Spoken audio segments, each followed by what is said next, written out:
तो क्लास 12 तो आज हम पढ़ने वाले हैं संविधान का निर्माण। ठीक है,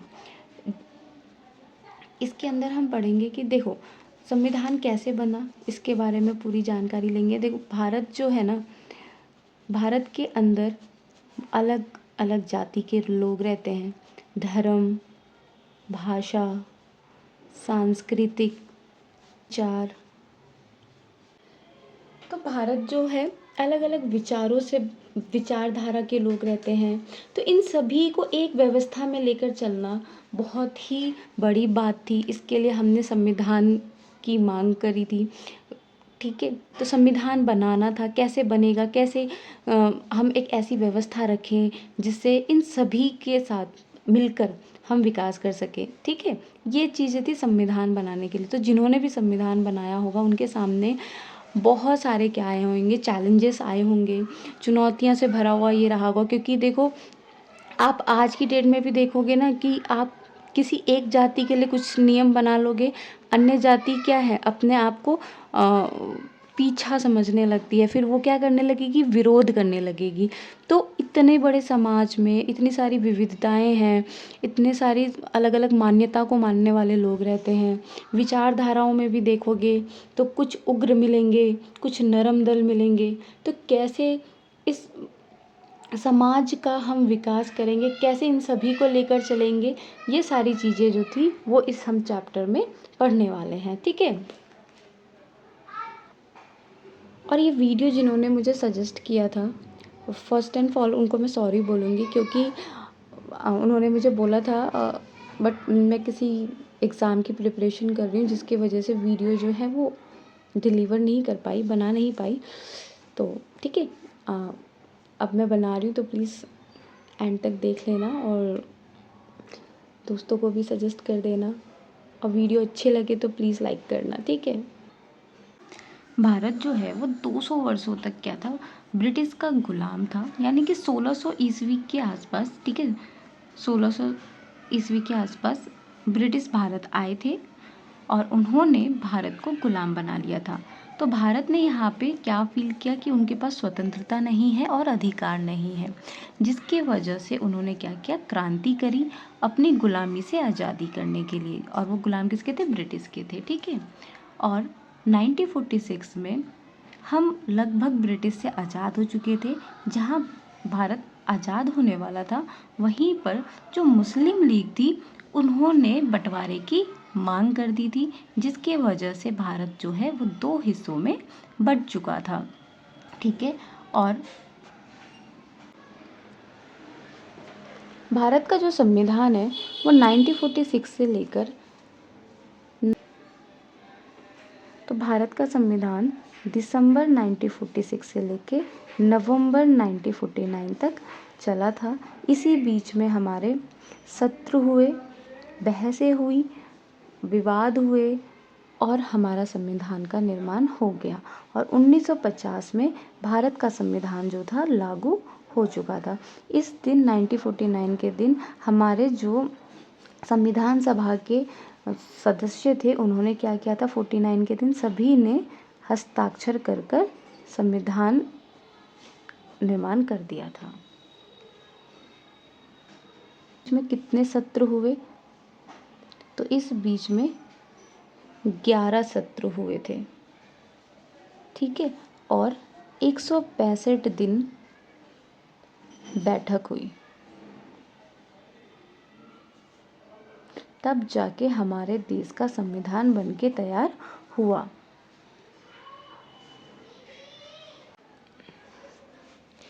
ठीक है, तो याद रखना है आपको इसमें एक डेट, और 26 नवंबर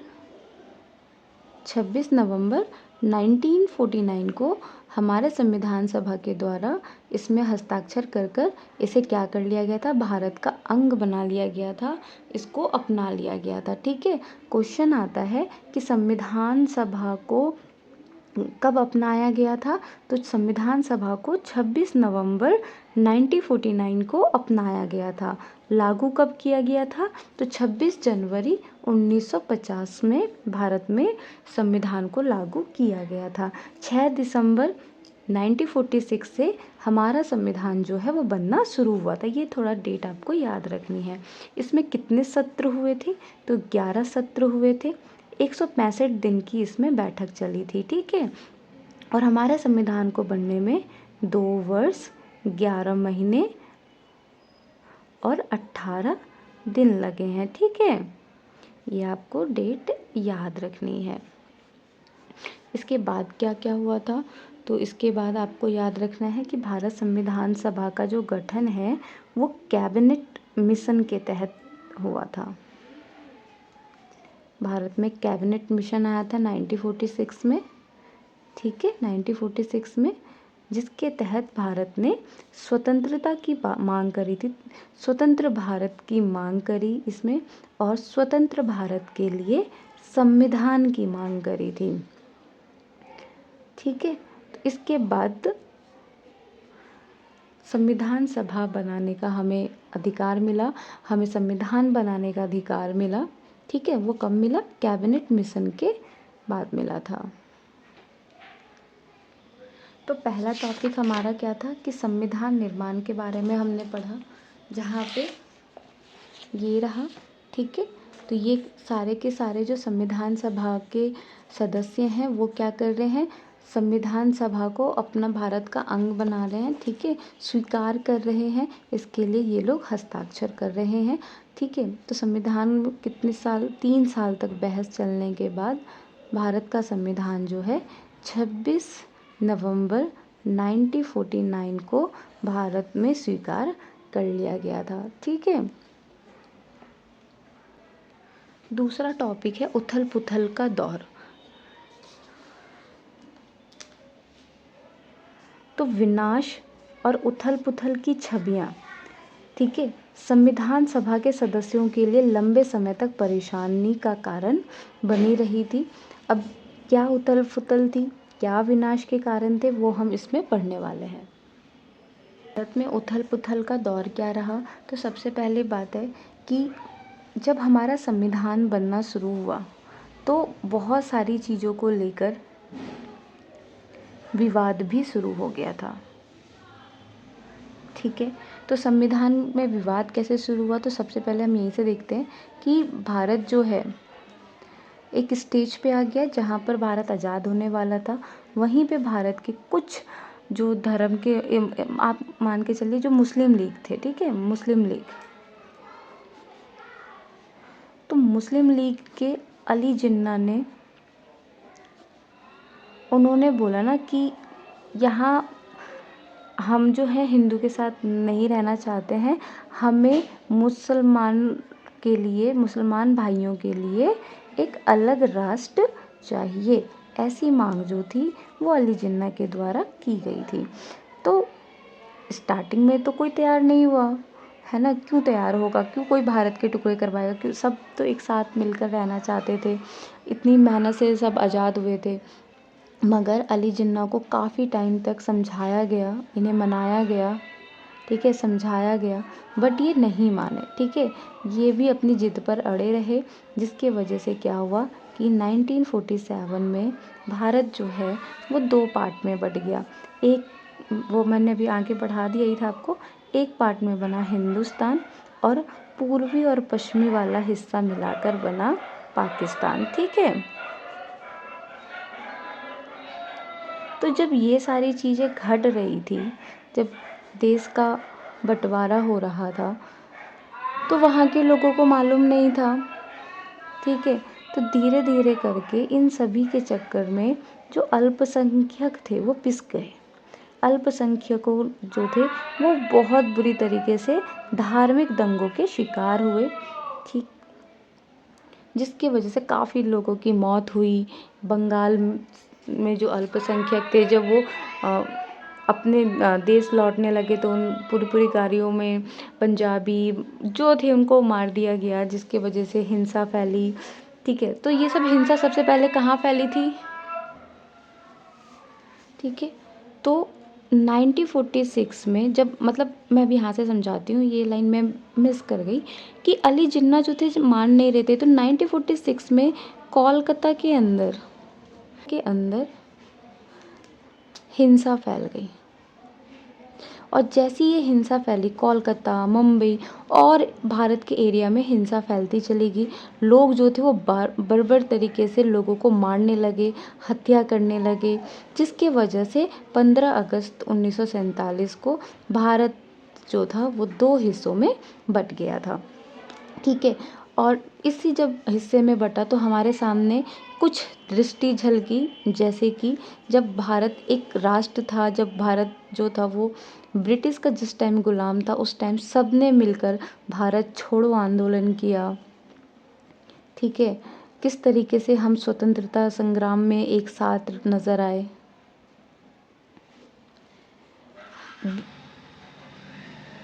किस तरीके से हमने आज़ादी पाने के लिए बिना शस्त्र के संघर्ष किया। सुभाष चंद्र बोस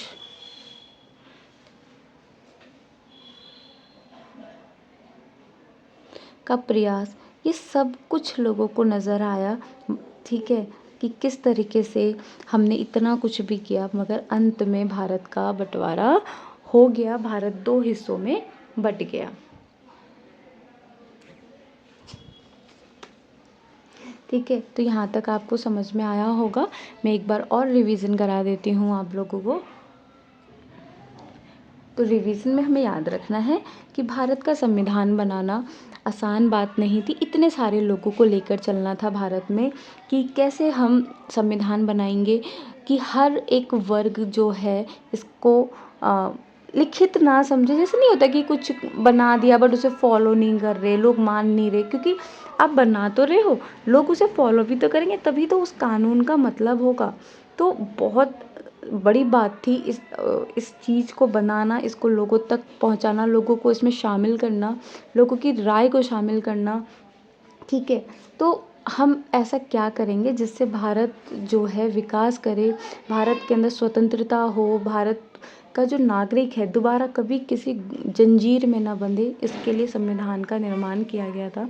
तो जब बना तो 6 दिसंबर 1946 से यानी 1946 से हमारा संविधान बनना और 1949 में एंड हुआ। हमारा संविधान बनाने में इतना टाइम लगा था।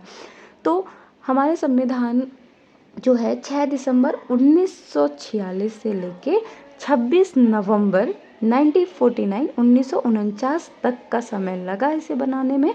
और 1949 में यानी 1949 में सभी संविधान सभा के लोगों ने, सदस्यों ने हस्ताक्षर कर दिया। और इसलिए इस दिन को आपको याद रखना है कि भारत में संविधान को कब अपनाया गया, तो 26 नवंबर को भारत का संविधान अपनाया गया था और लागू की डेट है 1950। ठीक है, हमारे संविधान को बनने में 12 वर्ष लगे। ठीक है, 11 सत्र हमारे संविधान को बनने में 2 वर्ष 11 महीने 18 दिन लगे। इसमें 11 सत्र हुए, 165 दिन की बैठक हुई, 65 लाख से भी ऊपर खर्चा हुआ था।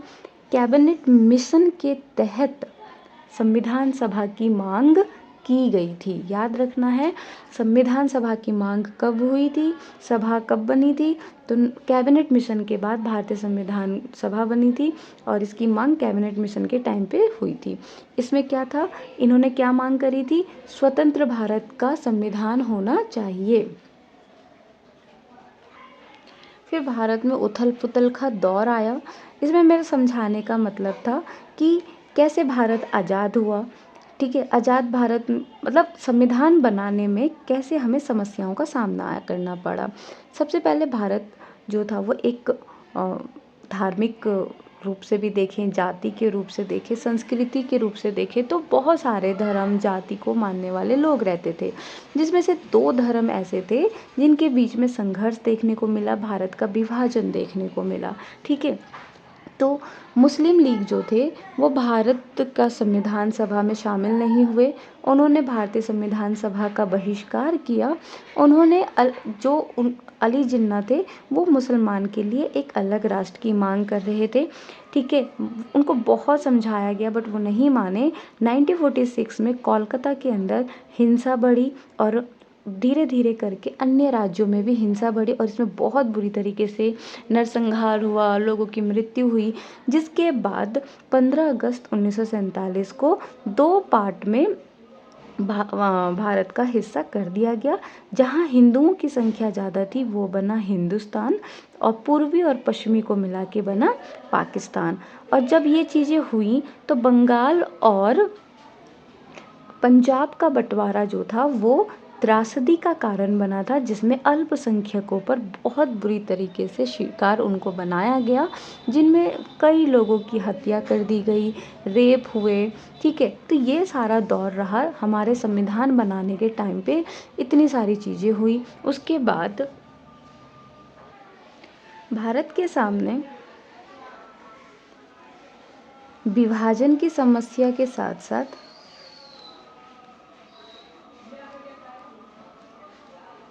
ठीक है, विभाजन की समस्या के साथ साथ रजवाड़ों की समस्या भी थी, क्योंकि जो ब्रिटिश थे उन्होंने पूरी तरीके से भारत को तोड़ने का प्रयास किया था। ठीक है,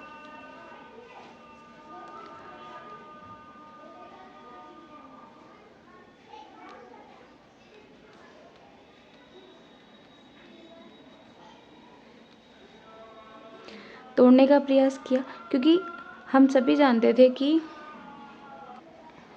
ठीक है, मेरा एक क्वेश्चन है आप लोगों के लिए। अभी आपने फर्स्ट चैप्टर में पढ़ा होगा कि रजवाड़ों की संख्या कितनी थी, तो मुझे रजवाड़ों की संख्या जो है वो आप लोग कमेंट में करके बताएंगे, अगर आप लोग ने पढ़ा है तो अच्छे से। ठीक है, तो रजवाड़ों की संख्या मुझे बतानी है कमेंट में। तो देखो, भारत जो है वो ब्रिटिश का गुलाम था, और ब्रिटिश जो था जब आज़ादी कर रहा था ना, वो नहीं चाहता था कि वो भारत आज़ाद हो, और जब आज़ाद होने लगा तो उसने एक बीज बो दिया था। ठीक है, फूट डालो राज करो की नीति, जो उसने 2 धर्मों के बीच में डाल दिया, जिसकी वजह से हमें विभाजन की समस्या तो देखने मिली, साथ में रजवाड़ों की समस्या देखने को मिली। ब्रिटिश ने साफ साफ रजवाड़ों को कहा कि आप चाहें तो स्वतंत्र हो जाएं, स्वतंत्र राष्ट्र बना लें, या फिर आप भारत या पाकिस्तान में मिल जाएं। ठीक है, तो इस तरीके से इन्होंने क्या कोशिश करी, पूरा का पूरा भारत को तोड़ने का प्रयास इन्होंने किया था। मगर यहाँ पे जो पटेल जी हैं उन्होंने अपनी अहम भूमिका अदा करी थी, जिसके वजह से आज जो हम भारत देख रहे हैं वो भारत अगर पटेल जी नहीं होते तो हमें देखने को नहीं मिलता, वो कब का टूट चुका होता। मगर इन्होंने भारत को टूटने से बचाया, अपनी बुद्धि का प्रयोग करके, सरलता से, एक होता है ना शांत तरीके से, उन्होंने हर सिचुएशन को हैंडल करके भारत को जोड़ के रखा। ठीक है, इन सभी समस्याओं के बीच में क्या बनना था, हमारा संविधान बनना था, संविधान सभा चलनी थी। ये सारी चीज़ें तो बाहर हो रही है, मगर संविधान बनाने वाले सब चीज़ों को देख रहे थे, जान रहे थे कि क्या क्या चीज़ें घट रही है और हमें कैसे अब संविधान बनाना है। ठीक है, तो ये भी इतना उथल पुथल के बाद हमारा संविधान निर्माण हुआ, गठन होना यहाँ से शुरू हुआ। अब हम तीसरा टॉपिक पढ़ेंगे, संविधान सभा का गठन। संविधान सभा का गठन, संविधान सभा के सदस्यों का चुनाव सार्वभौमिक मताधिकार के आधार पर नहीं हुआ था, यानी कि जो संविधान सभा के सदस्य थे उनको सभी के द्वारा नहीं चुना गया था। 1945 और 46 की सर्दियों में भारत के राज्यों में जो चुनाव हुए थे, इसके पश्चात जो हमारे प्रांतीय सांसद बने थे, यानी कि जो राज्यों के जो सांसद थे, उन सभी के द्वारा संविधान सभा के सदस्यों को चुना गया था। अब हम तीसरा टॉपिक करेंगे, संविधान सभा का गठन। ठीक है, तो संविधान सभा का गठन, संविधान सभा के सदस्यों का चुनाव सार्वभौमिक मताधिकार के आधार पर नहीं हुआ था, यानी कि जो संविधान सभा के सदस्य थे उनको सभी के द्वारा नहीं चुना गया था। 1945 और 46 की सर्दियों में भारत के राज्यों में जो चुनाव हुए थे, इसके पश्चात जो हमारे प्रांतीय सांसद बने थे, यानी कि जो राज्यों के जो सांसद थे, उन सभी के द्वारा संविधान सभा के सदस्यों को चुना गया था। हमने क्या समझा यहाँ पे कि जो संविधान सभा का गठन था, सभा सदस्य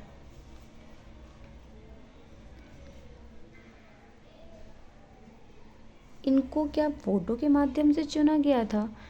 तो इसका आंसर होगा नहीं, इनको मत अधिकार से नहीं चुना गया था। ठीक है, इनको मताधिकार से नहीं चुना गया था। तो फिर कैसे ये लोग चुने? इतने ही लोगों को कैसे सेलेक्ट किया गया?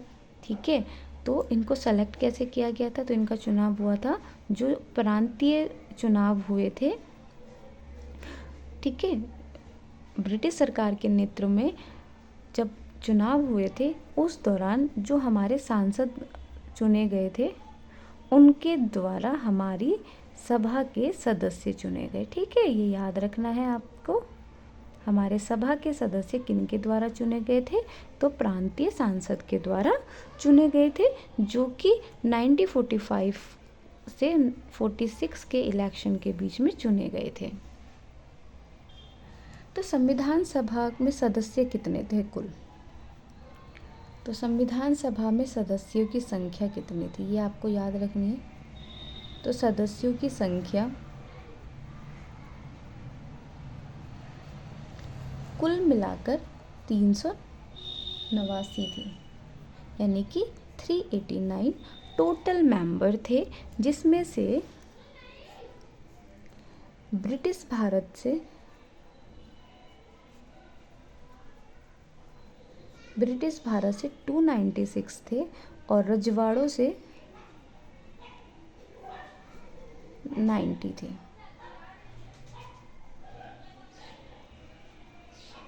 नाइन्टी थ्री थे, ठीक है, 90 प्लस में थे 90।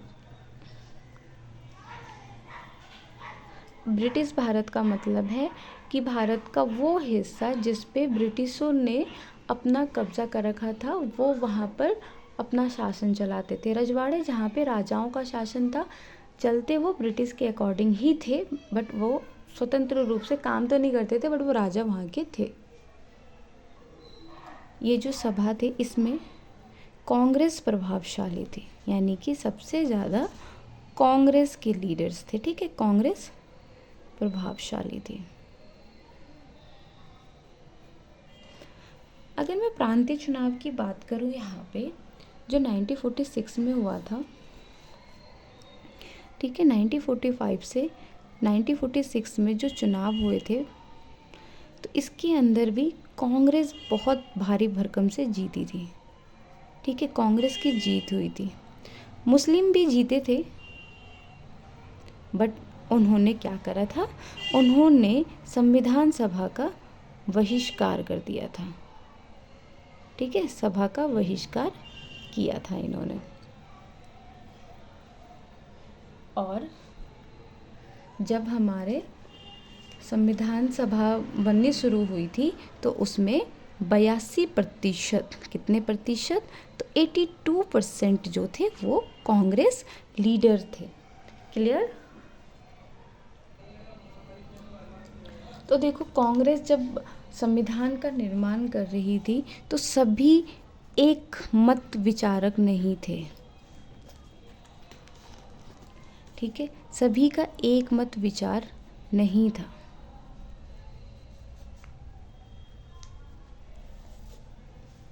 ठीक है, निर्णायक मुद्दों पे भी इनके विवाद हो जाते थे, मुद्दों पर भी कई बार इनका विवाद होते थे।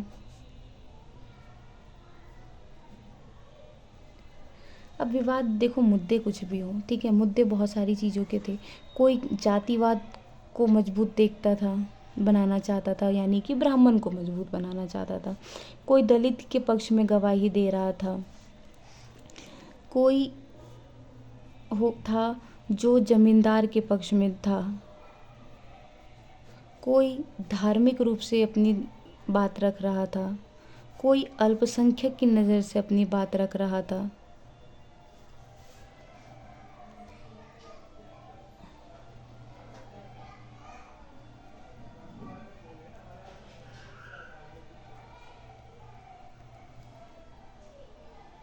ठीक है। तो हर तरीके के मत थे, विवाद थे, जिसके वजह से हर कांग्रेस तो 82% थी संविधान सभा के अंदर, बट इनके एक जैसे विचार नहीं थे। इनकी हर बात को लेके विवाद थे, कोई किसी चीज़ की हिमायत दे रहा था, कोई किसी चीज़ की हिमायत दे रहा था।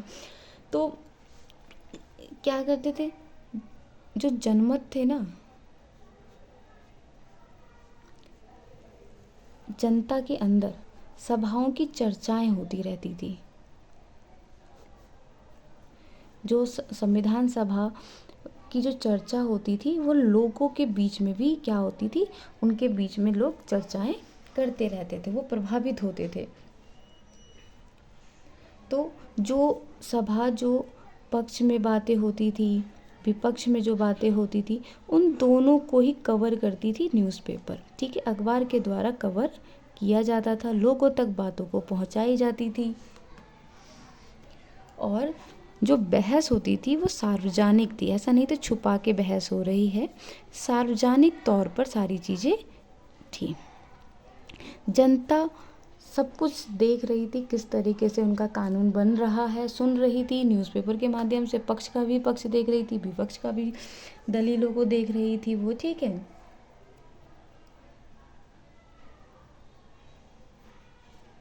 जिसकी वजह से कई बार क्या होता था कि आलोचना होती थी, जवाबी आलोचनाएं होती थी। जैसे आप लोग टीवी में देखते नहीं हो कि बीजेपी के और कांग्रेस के जब दो अलग अलग लीडर आ जाते हैं न्यूज़ में, तो वो किस तरीके से अपने पक्ष को मजबूत दिखाने की कोशिश करते हैं, मुद्दों पर बात करते हैं। तो सेम मुद्दों को लेकर भी न्यूज़पेपर में हमें बहस देखने को मिलती थी, मुद्दों के ऊपर आपसी लोगों की आलोचनाएं होती थी। ये सारी चीज़ें देखने को मिल रही थी जब हमारा भारत का संविधान बन रहा था।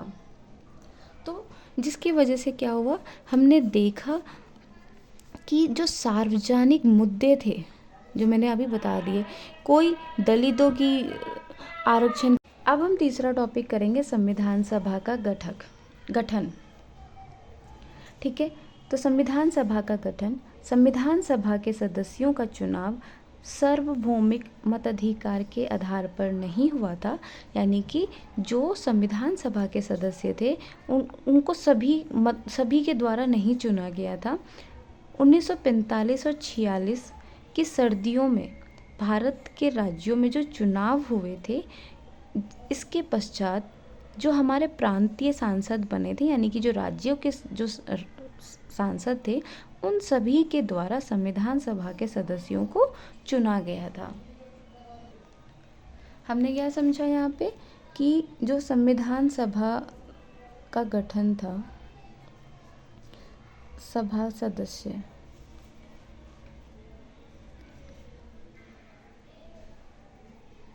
इनको क्या वोटों के माध्यम से चुना गया था, तो इसका आंसर होगा नहीं, इनको मत अधिकार से नहीं चुना गया था, ठीक है। इनको मताधिकार से नहीं चुना गया था। तो फिर कैसे ये लोग चुने, इतने ही लोगों को कैसे सेलेक्ट किया गया, ठीक है। तो इनको सेलेक्ट कैसे किया गया था, तो इनका चुनाव हुआ था जो प्रांतीय चुनाव हुए थे, ठीक है। ब्रिटिश सरकार के नेतृत्व में जब चुनाव हुए थे, उस दौरान जो हमारे सांसद चुने गए थे, उनके द्वारा हमारी सभा के सदस्य चुने गए, ठीक है। ये याद रखना है आपको, हमारे सभा के सदस्य किनके द्वारा चुने गए थे, तो प्रांतीय सांसद के द्वारा चुने गए थे, जो कि 1945 से 46 के इलेक्शन के बीच में चुने गए थे। तो संविधान सभा में सदस्य कितने थे कुल, तो संविधान सभा में सदस्यों की संख्या कितनी थी, ये आपको याद रखनी है। तो सदस्यों की संख्या कुल मिलाकर 389 थी, यानी कि 389 टोटल मेंबर थे, जिसमें से ब्रिटिश भारत से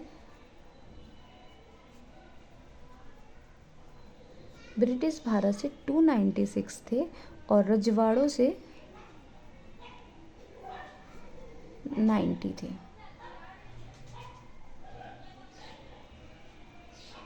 93 थे, ठीक है, 90 प्लस में थे 90।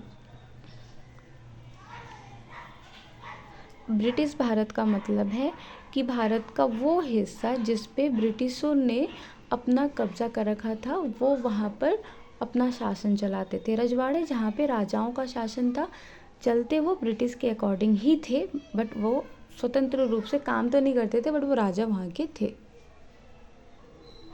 ये जो सभा थे इसमें कांग्रेस प्रभावशाली थी, यानी कि सबसे ज़्यादा कांग्रेस के लीडर्स थे। ठीक है, कांग्रेस प्रभावशाली थी।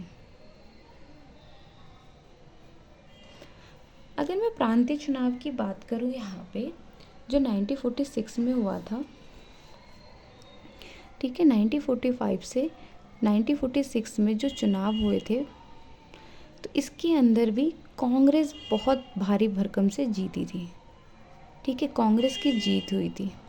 मुस्लिम भी जीते थे, बट उन्होंने क्या करा था, उन्होंने संविधान सभा का बहिष्कार कर दिया था। ठीक है, सभा का बहिष्कार किया था इन्होंने। और जब हमारे संविधान सभा बननी शुरू हुई थी तो उसमें 82%, कितने प्रतिशत, तो 82% जो थे वो कांग्रेस लीडर थे। क्लियर?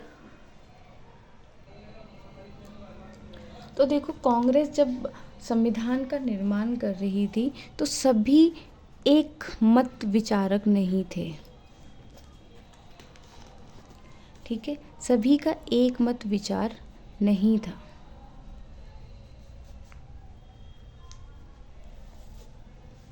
ठीक है, निर्णायक मुद्दों पे भी इनके विवाद हो जाते थे, मुद्दों पर भी कई बार इनका विवाद होते थे। अब विवाद देखो, मुद्दे कुछ भी हो, ठीक है, मुद्दे बहुत सारी चीज़ों के थे। कोई जातिवाद को मजबूत देखता था, बनाना चाहता था, यानी कि ब्राह्मण को मजबूत बनाना चाहता था। कोई दलित के पक्ष में गवाही दे रहा था, कोई हो था जो जमींदार के पक्ष में था, कोई धार्मिक रूप से अपनी बात रख रहा था, कोई अल्पसंख्यक की नज़र से अपनी बात रख रहा था।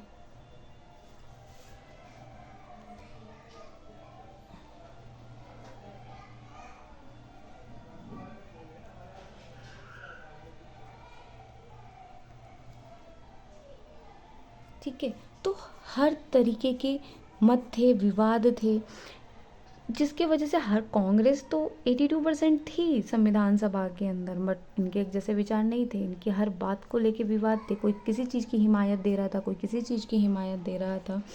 तो क्या करते थे, जो जनमत थे ना, जनता के अंदर सभाओं की चर्चाएं होती रहती थी। जो संविधान सभा की जो चर्चा होती थी वो लोगों के बीच में भी क्या होती थी, उनके बीच में लोग चर्चाएं करते रहते थे, वो प्रभावित होते थे।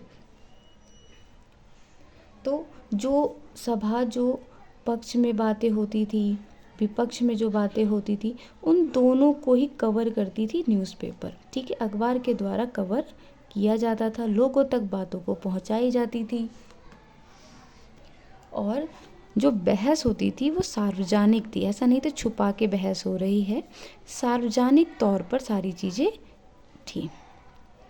जनता सब कुछ देख रही थी, किस तरीके से उनका कानून बन रहा है, सुन रही थी न्यूज़पेपर के माध्यम से, पक्ष का भी पक्ष देख रही थी, विपक्ष का भी दलीलों को देख रही थी वो। ठीक है, जिसकी वजह से कई बार क्या होता था कि आलोचना होती थी, जवाबी आलोचनाएं होती थी। जैसे आप लोग टीवी में देखते नहीं हो कि बीजेपी के और कांग्रेस के जब दो अलग अलग लीडर आ जाते हैं न्यूज़ में, तो वो किस तरीके से अपने पक्ष को मजबूत दिखाने की कोशिश करते हैं, मुद्दों पर बात करते हैं। तो सेम मुद्दों को लेकर भी न्यूज़पेपर में हमें बहस देखने को मिलती थी, मुद्दों के ऊपर आपसी लोगों की। अब हम तीसरा टॉपिक करेंगे, संविधान सभा का गठन। ठीक है, तो संविधान सभा का गठन, संविधान सभा के सदस्यों का चुनाव सार्वभौमिक मताधिकार के आधार पर नहीं हुआ था, यानी कि जो संविधान सभा के सदस्य थे उनको सभी के द्वारा नहीं चुना गया था। 1945 और 46 की सर्दियों में भारत के राज्यों में जो चुनाव हुए थे, इसके पश्चात जो हमारे प्रांतीय सांसद बने थे, यानी कि जो राज्यों के जो सांसद थे, उन सभी के द्वारा संविधान सभा के सदस्यों को चुना गया था। हमने क्या समझा यहाँ पे कि जो संविधान सभा का गठन था, सभा सदस्य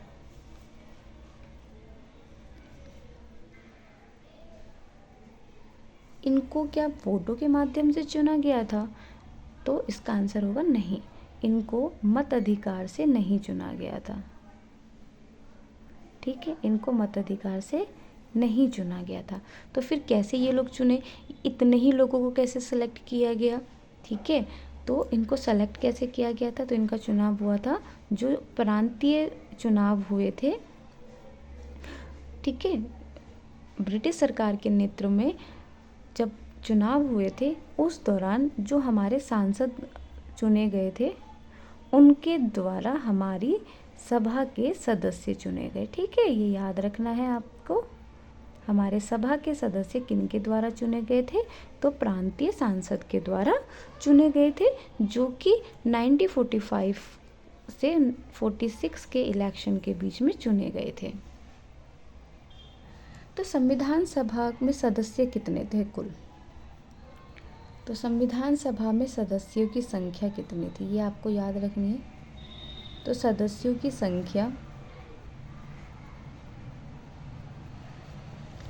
कुल मिलाकर 389 थी, यानी कि 389 टोटल मेंबर थे, जिसमें से ब्रिटिश भारत से 296 थे और रजवाड़ों से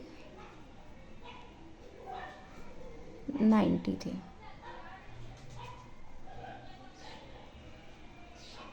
नाइन्टी थ्री थे। ठीक है, 90 प्लस में थे 90। ब्रिटिश भारत का मतलब है कि भारत का वो हिस्सा जिस पे ब्रिटिशों ने अपना कब्जा कर रखा था, वो वहाँ पर अपना शासन चलाते थे। रजवाड़े जहाँ पे राजाओं का शासन था, चलते वो ब्रिटिश के अकॉर्डिंग ही थे, बट वो स्वतंत्र रूप से काम तो नहीं करते थे, बट वो राजा वहाँ के थे। ये जो सभा थे, इसमें कांग्रेस प्रभावशाली थी, यानी कि सबसे ज़्यादा कांग्रेस के लीडर्स थे। ठीक है, कांग्रेस प्रभावशाली थी। अगर मैं प्रांतीय चुनाव की बात करूँ, यहाँ पे जो 1946 में हुआ था, ठीक है, 1945 से 1946 में जो चुनाव हुए थे, तो इसके अंदर भी कांग्रेस बहुत भारी भरकम से जीती थी। ठीक है, कांग्रेस की जीत हुई थी। मुस्लिम भी जीते थे, बट उन्होंने क्या करा था? उन्होंने संविधान सभा का बहिष्कार कर दिया था। ठीक है, सभा का बहिष्कार किया था इन्होंने। और जब हमारे संविधान सभा बननी शुरू हुई थी, तो उसमें 82%, कितने प्रतिशत? तो 82% जो थे वो कांग्रेस लीडर थे। क्लियर? तो देखो, कांग्रेस जब संविधान का निर्माण कर रही थी, तो सभी एक मत विचारक नहीं थे। ठीक है, सभी का एक मत विचार नहीं था।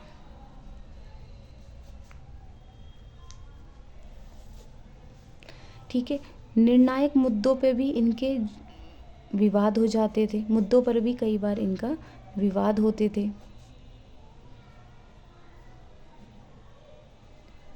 अब विवाद देखो, मुद्दे कुछ भी हो, ठीक है, मुद्दे बहुत सारी चीज़ों के थे। कोई जातिवाद को मजबूत देखता था, बनाना चाहता था, यानी कि ब्राह्मण को मजबूत बनाना चाहता था। कोई दलित के पक्ष में गवाही दे रहा था, कोई हो था जो जमींदार के पक्ष में था, कोई धार्मिक रूप से अपनी बात रख रहा था, कोई अल्पसंख्यक की नज़र से अपनी बात रख रहा था।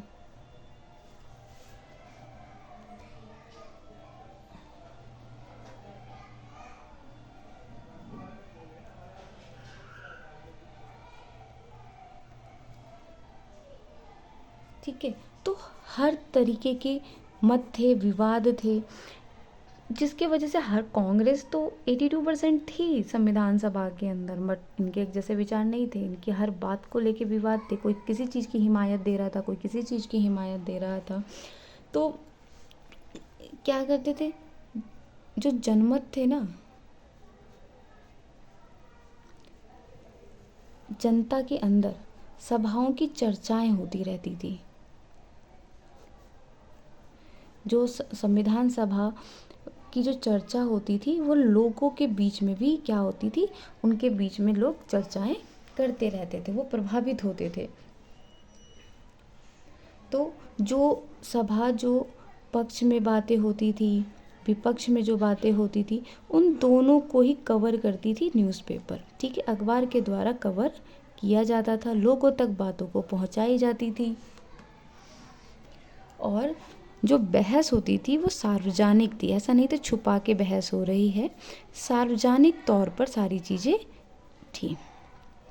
जनता सब कुछ देख रही थी, किस तरीके से उनका कानून बन रहा है, सुन रही थी न्यूज़पेपर के माध्यम से, पक्ष का भी पक्ष देख रही थी, विपक्ष का भी दलीलों को देख रही थी वो। ठीक है, इस वजह से कई बार क्या होता था कि आलोचना होती थी, जवाबी आलोचनाएं होती थी। जैसे आप लोग टीवी में देखते नहीं हो कि बीजेपी के और कांग्रेस के जब दो अलग अलग लीडर आ जाते हैं न्यूज़ में, तो वो किस तरीके से अपने पक्ष को मजबूत दिखाने की कोशिश करते हैं, मुद्दों पर बात करते हैं। तो सेम मुद्दों को लेकर भी न्यूज़पेपर में हमें बहस देखने को मिलती थी, मुद्दों के ऊपर आपसी ही लोगों की आलोचनाएं होती थी। ये सारी चीज़ें देखने को मिल रही थी जब हमारा भारत का संविधान बन रहा था।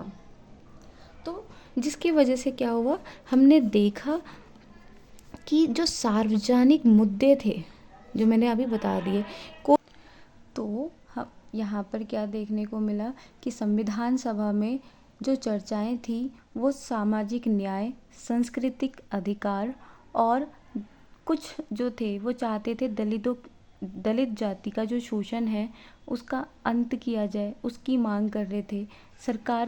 सरकारी आरक्षण उनको दिया जाए। कुछ जो थे वो चाहते थे धार्मिक अल्पसंख्यकों के लिए जो है विशेष अधिकार हो। ठीक है, अल्पसंख्यकों के हित की बात की जाए, दलित जो हैं उनके शोषण पर रोक हो, इनको सरकारी संस्थाओं में आरक्षण मिले, इसकी बात करी जा रही थी। तो इस तरीके से जो हमारी सभाएं थी वो महत्वपूर्ण मुद्दों पर, सार्वजनिक चर्चाओं पर बहस करती हुई आगे बढ़ती चली गई थी। तो इस तरीके से था ये हमारा पॉइंट्स। ठीक है, अब हम नेक्स्ट पढ़ने वाले हैं मुख्य आवाज़ें। ठीक है, संविधान सभा में सबकी बातें थी, तो सबकी बातों में भी कुछ लोगों की बातों को हमने महत्वपूर्ण माना है, उनके बारे में हम पढ़ेंगे। तो संविधान सभा के अंदर 300 से अधिक सदस्य थे, 389 सदस्य थे। ठीक है, जिसमें से 389 सदस्य थे और सभी के सभी जो थे बहुत ही अहम भूमिका निभा रहे थे। और मगर इसमें से भी जो 6 थे वो अहम थे, उनकी बातों को अहम रखा गया था। सबसे पहला आता है पंडित जवाहरलाल नेहरू जी का नाम। तो 6 की अहम भूमिका रही थी हमारे संविधान सभा के अंदर, उनकी बातों को, उनकी आवाज़ों को। तो पंडित जवाहरलाल नेहरू मैंने अभी बताया आपको, दूसरा है वल्लभ भाई पटेल और तीसरा था राजेंद्र प्रसाद। और ये तीनों ही कांग्रेसी नेता थे। और इसमें नेहरू जी का उद्देश्य जो था वो प्रस्ताव जो अभी हम आगे पढ़ेंगे उन्होंने प्रस्तुत किया था। साथ में इन्होंने राष्ट्रीय ध्वज, ठीक है, इन्होंने राष्ट्रीय ध्वज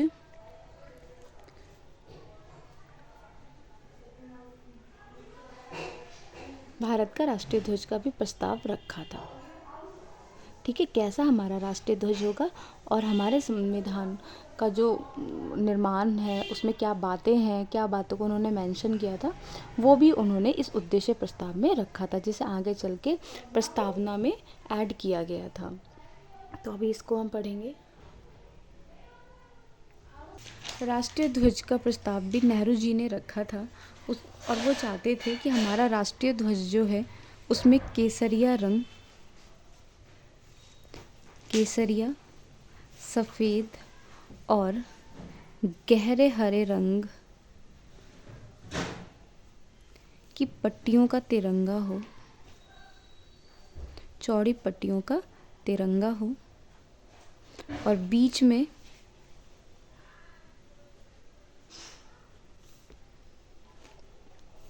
ठीक है झंडा होगा जिसमें बीच में गहरे नीले रंग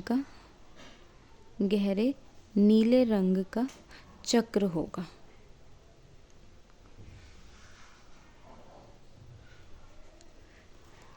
ठीक है, इन्होंने ये भी प्रस्तुत किया था। फिर उसके बाद पटेल जी की भूमिका क्या थी? तो इनकी भूमिका थी, ये पर्दे के पीछे अहम भूमिका अदा कर रहे थे, अहम महत्वपूर्ण काम कर रहे थे। ठीक है, इन्होंने कई प्रारूप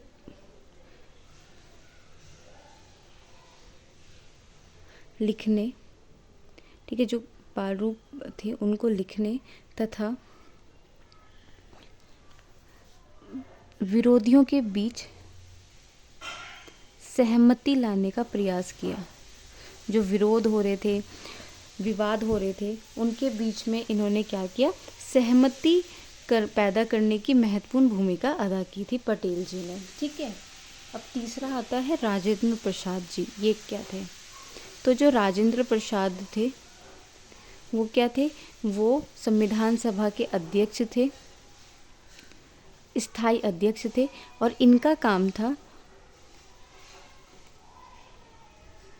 कि जो सभा में चर्चा हो रही है, सभा में चर्चा, उसमें सभी को अपनी बात रखने की, सभी को अपनी बात कहने का मौका मिले, रखने का मौका मिले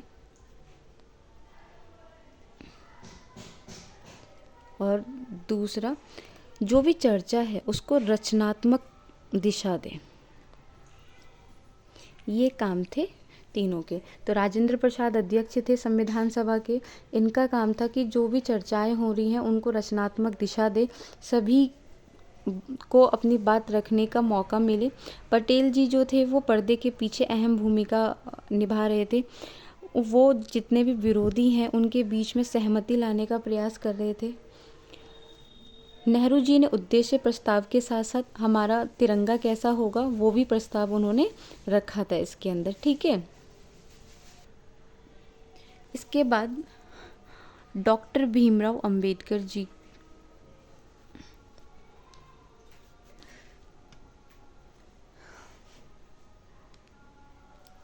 डॉक्टर भीमराव अंबेडकर,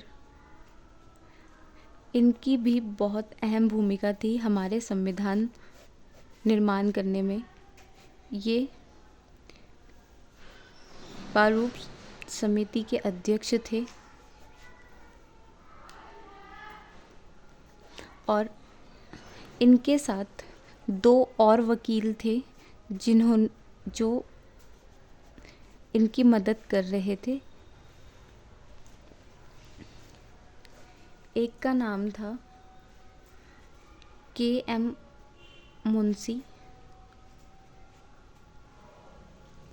और दूसरे का नाम था अल्लादी कृष्ण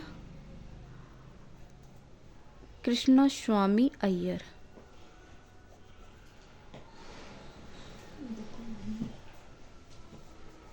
ठीक है, ये जो थे ये मद्रास के थे और दूसरे ये KM मुंशी गुजरात के थे। दोनों ही वकील थे, डॉक्टर भीमराव भी वकील थे और ये तीनों प्रारूप समिति में काम कर रहे थे। दोनों ने डॉक्टर भीमराव अंबेडकर को संविधान के जो ये प्रारूप समिति बन रही थी, प्रारूप लिखित हो रहा था, उसमें महत्वपूर्ण सुझाव इन्होंने दिए थे।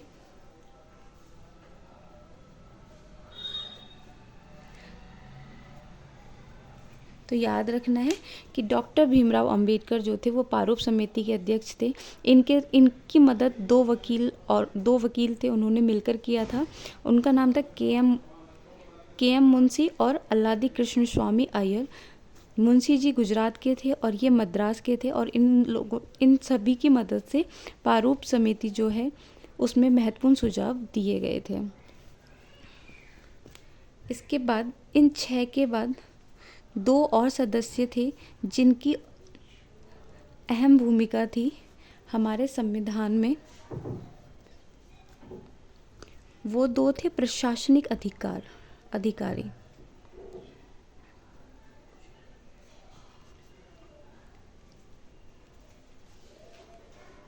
जिन्होंने हमारे संविधान सभा में महत्वपूर्ण भूमिका अदा करी थी। इनका नाम था बी एन राव और दूसरे का नाम था एम एन मुखर्जी।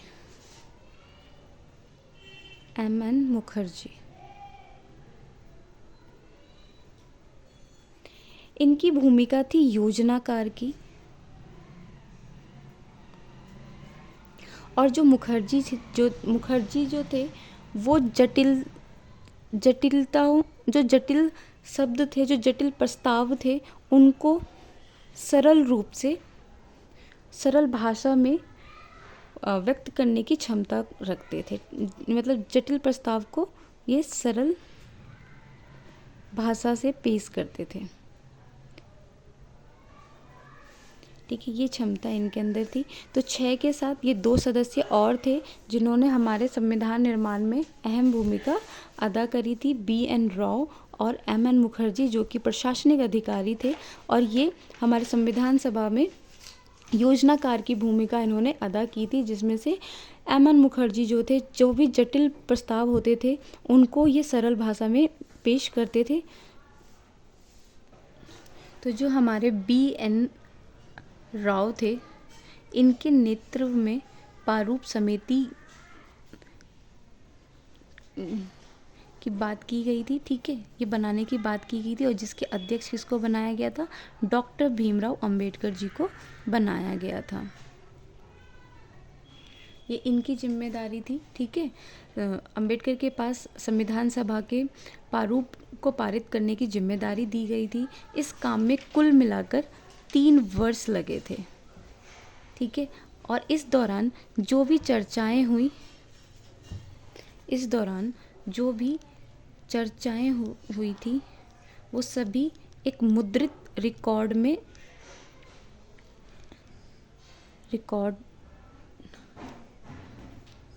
प्रकाशित हुई।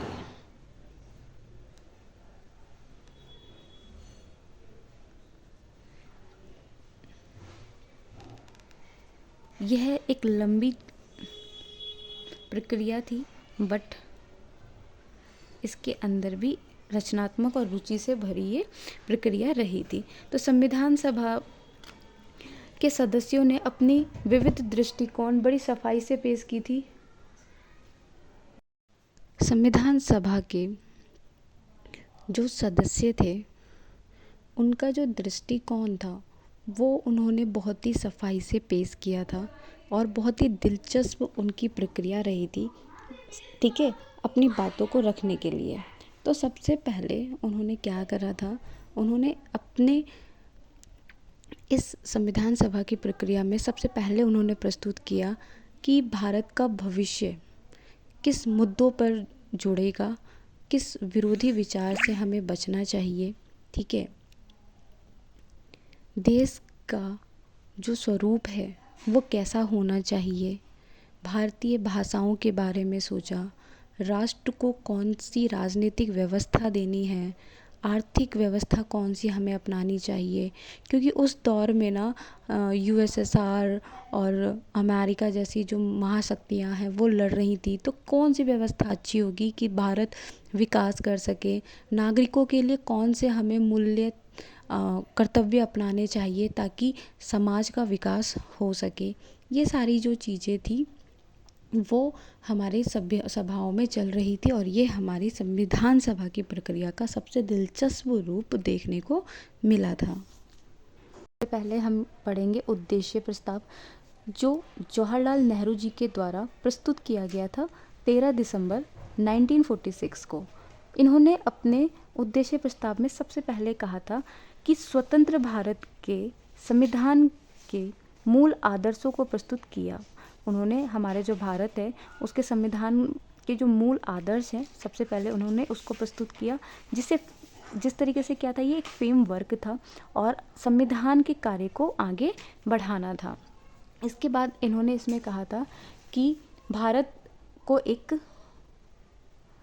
जो है वो एक स्वतंत्र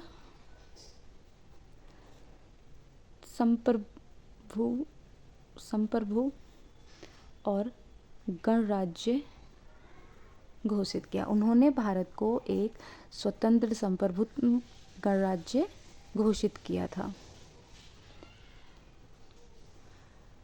फिर उसके बाद उन्होंने इसमें लिखा, जो नागरिक हैं,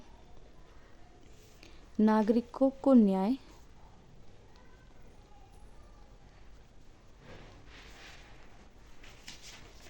समानता,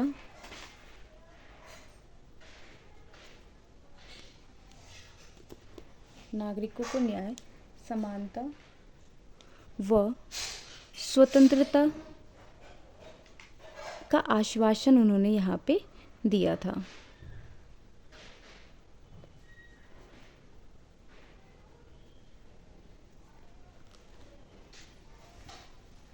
ठीक है, आश्वासन दिया। इसके बाद उन्होंने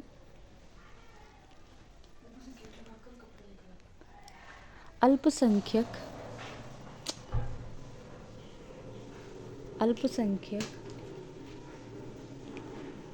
तथा जो पिछड़े व जनजाति थे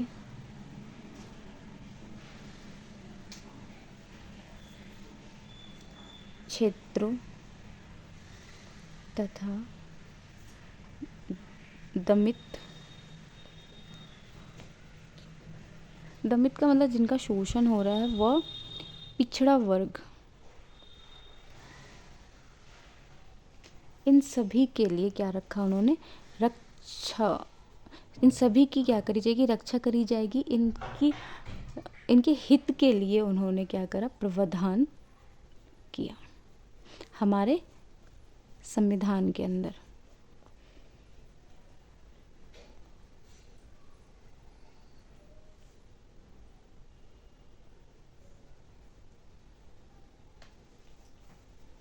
तो इस तरीके से उन्होंने हमारे अपने उद्देश्य प्रस्ताव में संविधान सभा का जो मूल आदर्श है उसको प्रस्तुत किया था।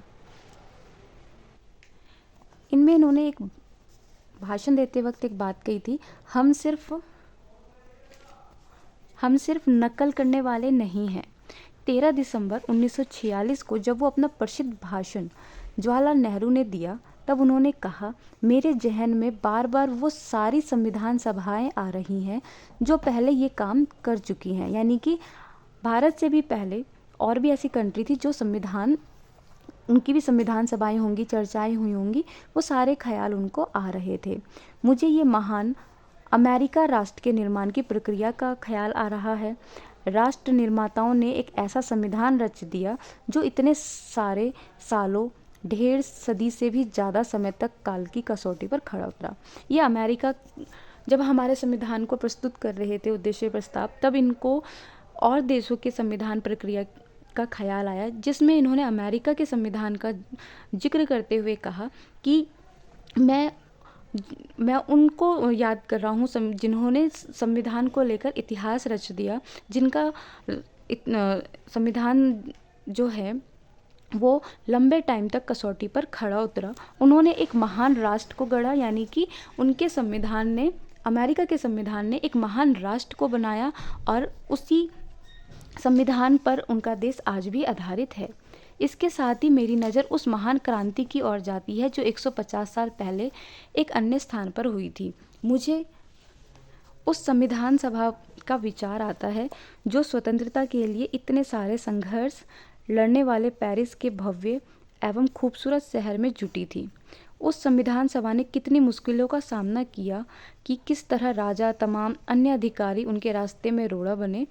इतिहास के ये सारे अध्याय बरबस मुझे याद आ रहे हैं। सदन इस बात को याद रखेगा कि जब इस तरह की मुश्किलें आई और जब उन संविधान सभाओं के लिए एक कमरा तक नहीं दिया जा रहा था, तो उन्होंने टेनिस के खुले मैदान में सभा की थी और शपथ ली थी, जिसे टेनिस कोर्ट की शपथ के नाम से जाना जाता है।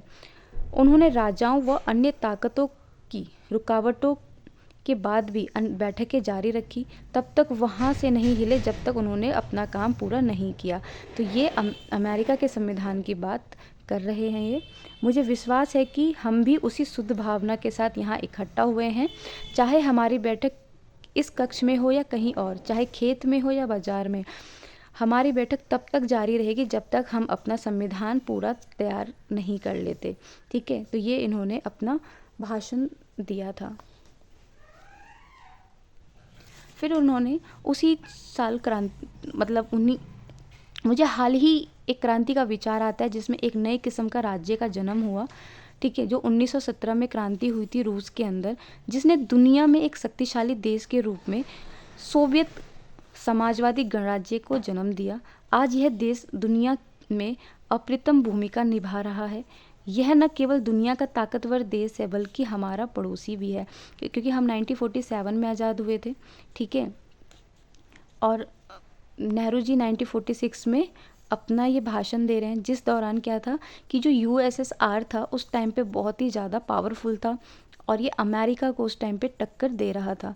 तो जिस वजह से उन्होंने रूस की तारीफ़ करते हुए कहा था कि वो एक शक्तिशाली देश बनता जा रहा है, बल्कि वो दुनिया का ताकतवर देश भी है। ठीक है, ये सारे महान प्रयोग हमारे सामने हैं। हमें उनकी सफलताओं से सीखना है और उनकी विफलताओं से हमें बचने का प्रयास करना है। हो सकता है हम उन्हीं विफलताओं से बचने में सफल ना हो पाएँ, क्योंकि किसी भी इंसानी कोशिशें में थोड़ी बहुत नाकामी की गुंजाइश तो रहती है। क्योंकि जो दो पावरफुल कंट्री आपस में जब लड़ रही थी शीत युद्ध के दौर में, तो उन्होंने हमें ये बोला था कि हमें उनकी अच्छाइयों से कुछ सीखना चाहिए और उनकी जो गलतियां हैं, उनकी जो बुराइयां हैं, उनसे हमें बचना चाहिए। फिर भी हम इंसान हैं और हम कोशिश करते करते कभी ना कभी एक नाकामी की गुंजाइश तो हमसे बनी ही रहती है।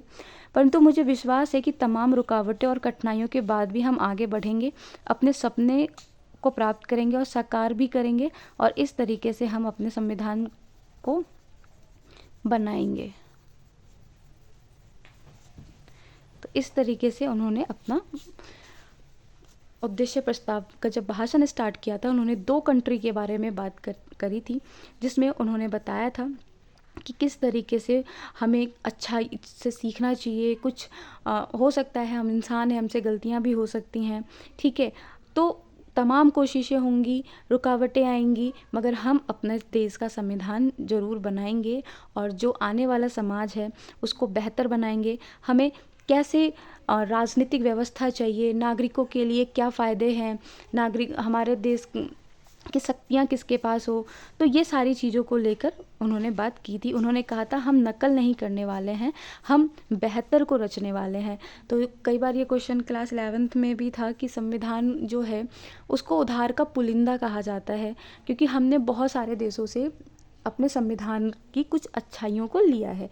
तो जो अच्छी चीज़ें थी उसको हमने ऐड करा ताकि जो नागरिक है उसका जीवन बेहतर हो सके, इस समाज में बेहतर हो सके। अगर मान के चलो आज वो सारी शक्तियाँ प्रावधान नहीं होती तो क्या आज देश ऐसा होता है ना। आज बहुत सारी चीज़ें होती हैं, हम अपने आसपास बहुत सारी चीज़ों को देखते हैं। तो जैसे एग्जांपल देती हूँ, आज हम यूट्यूब पे बहुत सारे शो देखते हैं, है ना। तो इसके अंदर हम क्या देखते हैं? फ्रीडम ऑफ स्पीच देखते हैं, कुछ भी बोल रहे होते हैं। तो ये कहाँ से मिला? जब अगर आज हमारा संविधान ही नहीं होता और उसमें ये प्रावधान ही नहीं होता फ्रीडम ऑफ स्पीच का, तो बोल लेते हम। आजकल हम देखते हैं ना कि लीडर के बारे में बोलते हैं, पक्ष में बोलते हैं, विपक्ष में बोलते हैं, कुछ तो गालियाँ दे देते हैं, कुछ ऐसा कंटेंट बनाते हैं जो बहुत ही गंदा होता है। क्यों हो रहा है? हमारा संविधान हमें राइट देता है बोलने का, है ना? आज यही चीज़ें आप चाइना में जाके देख लो, बोल लो सरकार के खिलाफ, जेल में डाल देंगे आपको। रसिया में कर लो, जेल में डाल देंगे। यहाँ हमारे संविधान निर्माताओं ने सोचा कि हमारे जो बच्चे हैं, आने वाली पीढ़ी है, वो आपस में मिलकर रहे, है ना? इसलिए हमारा संविधान जो है बहुत ही बेहतर है। और इसलिए उन्होंने अपनी स्पीच में बोला ये नकल नहीं है, ये बेहतर है। तो औरों के देश देखें और हम अपना देश देखें तो हमारा देश क्या है? महान है। ठीक है? तो महान बनाने के लिए बहुत बड़ा योगदान दिया गया है, जिसकी वैल्यू हम नहीं करते हैं, बट हमें वैल्यू करनी चाहिए। तो जो नेहरू जी थे वो इस चीज़ पर कोशिश कर रहे थे अपने उद्देश्य प्रस्ताव में कि जो लोकतंत्र होगा वो उदारवादी विचारक, आर्थिक न्याय और समाजवादी विचारों को मिलाकर चलेगा। और नेहरू जी इस बात पर भी जोर दे रहे थे कि भारत के लिए क्या उचित है, इसके बारे में हमें सोचना चाहिए। भारत कैसे विकास करेगा, भारत में जो अलग अलग सोच के लोग हैं उन्हें एक साथ कैसे लेकर आना है। ठीक है? तो ये सारी चीज़ें उन्होंने रखी थी अपने प्रस्ताव के अंदर। तो आई होप ये समझ में आ गया होगा आपको कि संविधान की दृष्टि में उद्देश्य प्रस्ताव का क्या महत्व है हमारा, जिसे आगे चल के हमारी प्रस्तावना में जोड़ा गया था। ठीक है? देखो, अब नेक्स्ट है, हमें पढ़ना है लोगों की इच्छाओं के बारे में। लोगों की क्या इच्छाएं थी?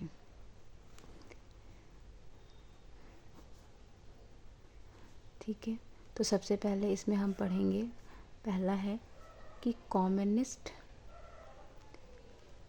पार्टी के एक सदस्य थे जिनका नाम था सोमनाथ।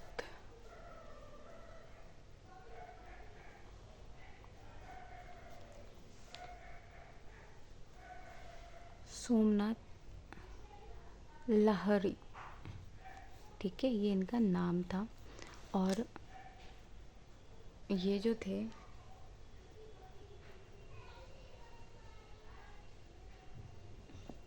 इन्होंने लोगों से आग्रह किया, और जो हमारे राजनेता थे उन्होंने आग्रह किया कि हमें साम्राज्यवाद से दूर रहना चाहिए, इस विचार से हमें दूर रहना चाहिए।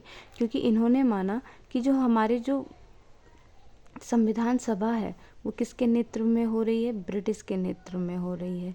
जो भी चर्चाएं हो रही हैं वो ब्रिटिश के नेतृत्व में हो रही है। तो हमारे संविधान सभा का जो गठन है वो ब्रिटिश की देन है, इसकी जो योजनाएं हैं वो ब्रिटिश की देन है। तो उन्होंने क्या बोला कि ये जो साम्राज्यवाद का साया इसमें दिखाई दे रहा है उन्हें, उसमें इनको क्या दिखाई दे रहा था? साम्राज्य, जो हमारा संविधान बन रहा था उसमें उनको हमारे साम्राज्यवाद का साया उन्हें दिखाई दे रहा था। क्यों? क्योंकि उन्होंने क्या बोला कि ये ब्रिटिश के गठन में हो रहा है, ब्रिटिश के लोग जो है इसमें योजना बना रहे हैं, तो कहीं ना कहीं ये हमें साम्राज्यवाद का रूप ही देखने को मिलेगा। इसलिए उन्होंने आग्रह किया कि हमें साम्राज्यवाद जैसी चीज़ों से दूर रहना चाहिए। ठीक है? तो नेहरू जी ने एक तो सभी जो राष्ट्रवादी थे उन सभी की अभिव्यक्ति को उन्होंने स्वीकारा, सम्मान किया, सभी की अभिव्यक्ति को स्वीकार किया। और उन्होंने माना कि जितने भी राष्ट्रवादी नेता थे उन सभी के संविधान सभा को लेकर भिन्न भिन्न विचार हैं। और उन्होंने ये भी माना कि जो हमारी सभा है उसका नेतृत्व ब्रिटिश ही कर रही है। क्योंकि देखो, अभी हमारा संविधान 1946 में बन रहा है और हम आज़ाद हुए 47 में। तो किसके अंडर में हमारा संविधान बन रहा था? तो ब्रिटिश के अंडर में ही हमारा संविधान जो था वो बन रहा था। तो नेहरू जी ने कहा कि जो हमारी संविधान सभा है बेशक वो ब्रिटिश के नेतृत्व में बन रही है, ये गलत नहीं है, मगर हमें इस दृष्टि से भी देखना चाहिए कि कम से कम हमें सभा बनाने की शक्ति तो प्राप्त हुई है। तो हमें ये नहीं देखना है कि किसके नेतृत्व में बन रहा है, हमें ये देखना है कि हमें शक्ति मिली है, हमें अपना संविधान सभा बनाने की, हमें संविधान बनाने की शक्ति मिली है, तो उसमें हमें रचनात्मक रूप देना चाहिए। हमें अपने देश के लिए अच्छे तरीके से सोचना चाहिए, ये उनका मानना था। तो इसमें हम पढ़ने वाले हैं कि जो संविधान सभा थी ना, वो सभी जो स्वतंत्रता आंदोलन में हिस्सा लिया था, उनकी जो अभिव्यक्ति था उसका सम्मान कर रही थी हमारी संविधान सभा के सदस्य। क्योंकि जो हमारा स्वतंत्रता आंदोलन में जिन्होंने भाग लिया था, उनके विचार जो थे वो लोकतंत्र को लेकर थे, स्वतंत्रता को लेकर थे। ठीक है, 19वीं शताब्दी में हमने देखा कि जो हमारे सामाजिक विचारक थे, उनका उदय हुआ था 19वीं शताब्दी के अंदर, जिसमें उन्होंने समाज सुधार को लेकर काफ़ी विरोध किया। उन्होंने समाज सुधार को लेकर काफ़ी ज़्यादा संघर्ष किया, जिसमें बाल विवाह, विधवा विवाह पर उन्होंने काफ़ी जोर दिया था। बाल विवाह का तो वो खुलकर विरोध कर रहे थे, और जो विधवा विवाह था उसका समर्थन कर रहे थे, क्योंकि पहले क्या होता था, कम उम्र में शादी हो जाती थी, जिसकी वजह से उनका पति मर जाता था, तो वो पूरी ज़िंदगी ऐसे ही काट देती थी। तो इसका उन्होंने विरोध किया था कि उनका भी विवाह होना चाहिए। फिर नेक्स्ट आते हैं फिर हैं विवेकानंद जी, जिन्होंने हिंदू धर्म में सुधार के लिए ना मुहिम चलाई थी। ठीक है, वो चाहते थे धर्म को ज़्यादा से ज़्यादा न्याय संगत बनाने का वो प्रयास चाहते थे, क्योंकि वो हिंदू धर्म को समाज में आगे रखना चाहते थे। नेक्स्ट है ज्योतिबा फुले, जिन्होंने जो महाराष्ट्र के थे, और इन्होंने दलितों और महिलाओं की शिक्षा के लिए बात करी थी, और वो चाहते थे कि जो दलित जाति है उनकी पीड़ा का सवाल उठाया जाए। फिर आते हैं कम्युनिस्ट और सोशलिस्ट पार्टी। ठीक है, जो मजदूर और किसानों को एकजुट करके आर्थिक और सामाजिक न्याय चाहते थे। फिर आता है राष्ट्रीय आंदोलन, जो लोकतंत्र और न्याय, नागरिक के अधिकार के लिए क्या कर रहा था, स्वतंत्रता के लिए संघर्ष कर रहा था। ठीक है, तो हमने यहाँ पे ये देखा कि जैसे जैसे हमारी मांग बढ़ती थी, वैसे वैसे अंग्रेज़ जो थे वो संवैधानिक तौर पर सुधार कर रहे थे, और भारतीयों की हिस्सेदारी के लिए वो नए नए कानून बना रहे थे। ठीक है, तो जैसे कि हमने सामाजिक आंदोलन देखे, दलित, महिला, जाति, धर्म, तो जैसे जैसे हमारे आंदोलन बढ़ते थे वैसे वैसे वो चरणबद्ध तरीके से हमारे लिए नए नए एक्ट लेकर आते थे। ठीक है, ब्रिटिश के द्वारा अगर हम देखेंगे तो 1651 के आसपास वो आई थी, है ना, और कठोर रणनीति थी उसकी, मगर उसने अपने अंदर क्या लेकर आई, बदलाव लेकर आई। तो यहाँ 1906 नहीं है, ये मैंने 1909 है यहाँ पे, 1919 और 1935। ठीक है, इस एक्ट के तहत उसने क्या किया था, संवैधानिक बदलाव लेकर आए थे, जिसके अंदर हमने अपने संवैधानिक प्रयोग के द्वारा सरकार के लिए लगातार मांग करते रहे, संविधान की मांग करते रहे, कानून को पारित करने के लिए प्रक्रिया करते रहे, और आज जो भारत है वो अपना संविधान सभा बना रहा है, संविधान का निर्माण कर रहा है, वो इन्हीं सब चीज़ों की वजह से हो पाया, क्योंकि हमारे जो राष्ट्रवादी विचारक थे, जो क्रांतिकारी थे, उन्हीं के वजह से ये सारी व्यवस्था हो पाई थी। उसके बाद आता है 1935, जहाँ पर पहले क्या था कि वायसक अधिकार दिया गया था, और सार्वभौमिक वायसक मताधिकार का प्रावधान नहीं था। तो हम औपनिवेशिक शासन के ढांचे से हटकर एक ऐसी प्रस्तुत करना चाहते थे, नेहरू जी एक ऐसे समाज की कल्पना की बात कर रहे थे जहाँ पर भारतीय एक गणराज्य संविधान होगा। अब हम पढ़ेंगे पृथक निर्वाचन, जिसमें हम ये इसका अर्थ जान लेते हैं। सबसे पहले इसका अर्थ होता है कि विशेष समुदाय के जो लोग होते हैं ना, उनको केवल अपने समुदाय के को वोट देने का अधिकार होता है। जैसे कि हिंदू लोग जो हैं, अगर उनका कोई लीडर खड़ा होगा तो सिर्फ हिंदू के लोग ही उनको वोट देंगे, ठीक है। वैसे ही अगर मुस्लिम समुदाय का कोई लीडर खड़ा होता है तो मुसलमान समाज के ही लोग उन्हें वोट देंगे। तो इस तरीके से क्या था, पृथक निर्वाचन रखा गया था, जिसकी मांग 27 अगस्त 1947 को मद्रास के पी पोकर बहादुर जी ने की थी। वो चाहते थे कि जो अल्पसंख्यक हैं उनके लिए ये ये बने पृथक निर्वाचन हो, ताकि जो अल्पसंख्यक लोग हैं वही लोग अपने नेता को चुने, ताकि उनके राजनीतिक तौर पर उनकी समस्याओं का हल निकले।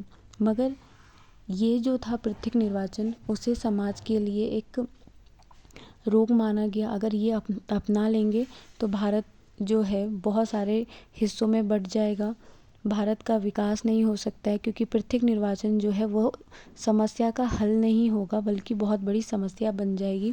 पहले डॉक्टर भीमराव अंबेडकर भी इसके पक्ष में थे, मगर बाद में लोगों की सहमति से ये माना गया कि पृथक निर्वाचन जो है वो समस्या का हल नहीं हो सकता, ठीक है। और फिर उसके बाद पृथक निर्वाचन की जो बात है उसको हटाकर लोगों के लिए और अधिकारों को ऐड किया गया था अल्पसंख्यकों के लिए।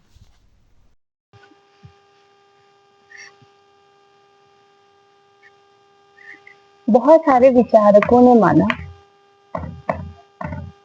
ठीक है, बहुत सारे विचारकों ने माना कि उद्देश्य प्रस्ताव से कुछ नहीं होगा, हमें और भी चीजों की जरूरत है, क्योंकि भारत में और भी ऐसे अल्पसंख्यक थे जिन्होंने बताया कि उनके साथ कितने लंबे समय से अत्याचार होता आ रहा है, शोषण होता आ रहा है।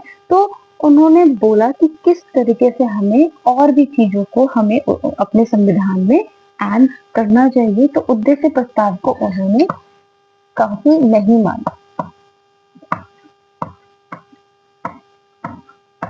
इसमें से कुछ विचारक ऐसे हैं जिसमें से हम पहले के बारे में पढ़ते हैं, एन जी रंगा। एन जी रंगा, ठीक है। तो एन जी रंगा जो थे, इन्होंने बोला, इन्होंने किसकी बात करी, एन जी रंगा ने बात करी है अल्पसंख्यकों की, इन्होंने बात करी अल्पसंख्यक की रक्षा की बात,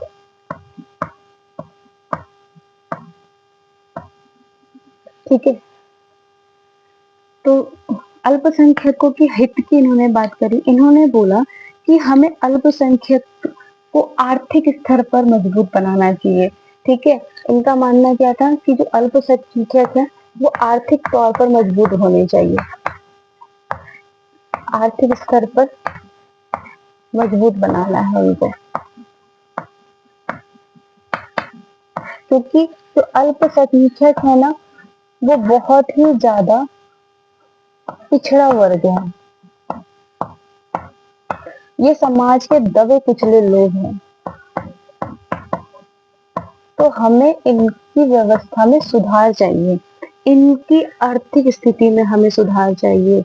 ये बात इन्होंने कहा था कि कानून लागू करने से कुछ नहीं होगा, हमें इनके लिए पूर्ण रोजगार चाहिए। इन्होंने क्या बोला था, इनके लिए हमें क्या चाहिए, पूर्ण रोजगार व्यवस्था चाहिए,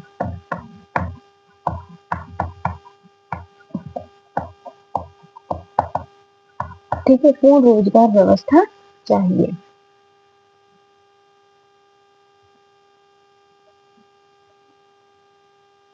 उन्होंने माना कि इनको हमें संगठन बनाना, नागरिक स्वतंत्रता, सम्मेलन करने जैसी चीजें संविधान ने आधिकारिक रूप से जनता को तो दिया है, मगर साथ ही साथ उनको आर्थिक स्तर की स्वतंत्रता भी मिलनी चाहिए, ताकि जो अल्पसंख्यक हैं वो अपना विकास कर सके। क्योंकि आप आर्थिक रूप से उनको क्या देंगे, आप सीढ़ी देंगे ताकि वो क्या करे, इस पर चलकर वो अपने और अपने समाज का विकास कर सकें, ठीक है। यहाँ तक समझ में आ गया होगा आपको, तो हम आगे बढ़ते हैं।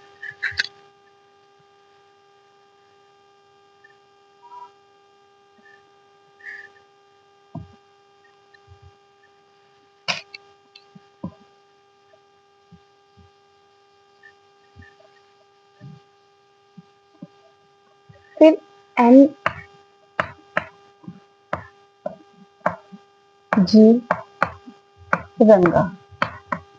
देखो पहले तो उन्होंने किसकी बात करी, उन्होंने बात करी है अल्पसंख्यक की, और दूसरी उन्होंने बात करी है आदिवासी की। ठीक है, और ये दोनों को किसके रूप में देखना चाहते हैं, आर्थिक तौर पर बेहतर देखना चाहते हैं। इनका मानना है कि इनको आर्थिक तौर पर बेहतर बनाने के लिए हमें क्या देना चाहिए, वो सीढ़ी देनी चाहिए जिससे ये आर्थिक रूप से ताकतवर बने। तो हमें क्या रखना चाहिए, आर्थिक स्वतंत्रताएं देनी चाहिए। हमें अपने संविधान में इन लोगों के लिए आर्थिक स्वतंत्रता का प्रावधान करना चाहिए। ये बात इन्होंने मानी थी, कही थी। ठीक है, क्योंकि काफी लंबे समय से दलितों का और भी जो अन्य अल्पसंख्यक हैं जो हाशिया का शिकार होते हैं, तो वो कई ऐसे बहुत सारे लोगों ने फिर इनको पत्र लिखा नेहरू जी को। कोई किसी ने कहा वो 6000 वर्षों से भी ज्यादा जो उनकी जाति है वो लंबे समय से इन्हीं सब चीजों का शिकार होती रही है, शोषण होता रहा है, वो चाहते हैं कि उनका विकास हो। फिर एक ने महिला की बात करी, उन्होंने कहा हमें विशेष अधिकार नहीं चाहिए, महिला के लिए विशेष अधिकार की हम बात नहीं करते हैं, मगर हम महिलाओं के लिए बात करते हैं कि हमें राजनीतिक अधिकार मिले, हमें स्वतंत्रता मिले, हमें समानता मिले, बोलने का अधिकार हमें मिले। ये सारी बातें की गई थी। ठीक है, तो इस तरीके से जब बहुत सारे लोगों की जब बात देखी गई, उनके विचारों को सुना गया, तो हमारे संविधान सभाओं ने फिर इन सभी सुझाव को माना और फिर अपने संविधान के अंदर कुछ कानूनों को ऐड किया, जैसे कि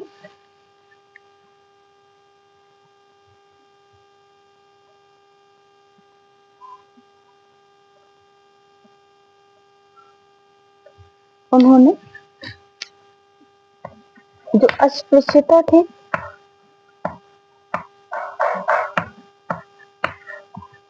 उनके साथ जो हीन व्यवहार होता था, मंदिरों में प्रवेश, मंदिर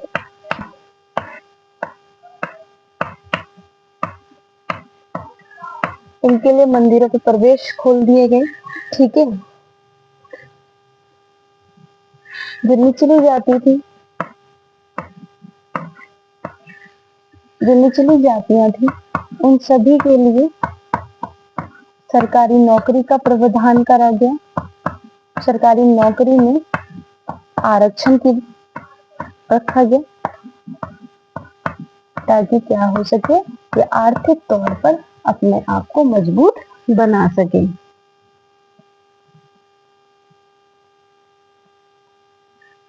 ठीक है, समझ में आ गया होगा कि यहाँ पे और भी ऐसी चीजें थी जो ऐड नहीं हुई थी, इसके बाद ये सारी चीजों को ऐड किया गया था। ठीक है, तो पृथक निर्वाचन को खत्म करते हुए ये डिसाइड किया गया कि अल्पसंख्यकों के साथ जो गलत व्यवहार होता है उसको हम कुछ इस कानून व्यवस्था से लेकर आए कि इनका साथ भेदभाव भी खत्म हो, इनका विकास भी हो, और हमारा भारत टूटे भी ना। तो ये सब तरीके से हमारा जो मूल अधिकार है, जो हमारे ह्यूमन राइट्स हैं, उसी के अंदर इनको सारे अधिकार दिए गए थे। तो यहाँ तक आपको समझ में आ गया होगा, ठीक है, कि हमारा संविधान किस तरीके से बना, है ना। कैसे हमने संविधान का गठन पढ़ा, कैसे हुआ, सभा पढ़ी, फिर उसके ऊपर चर्चाएं पढ़ी, बहस पढ़ा, विभाजन पढ़ा। ठीक है, अब हमें क्या पढ़ना है कि जो हमारा संविधान बना तो हमारे देश में शक्तियां किसके पास रहेंगी, उसके बारे में अब हम पढ़ने वाले हैं। ठीक है,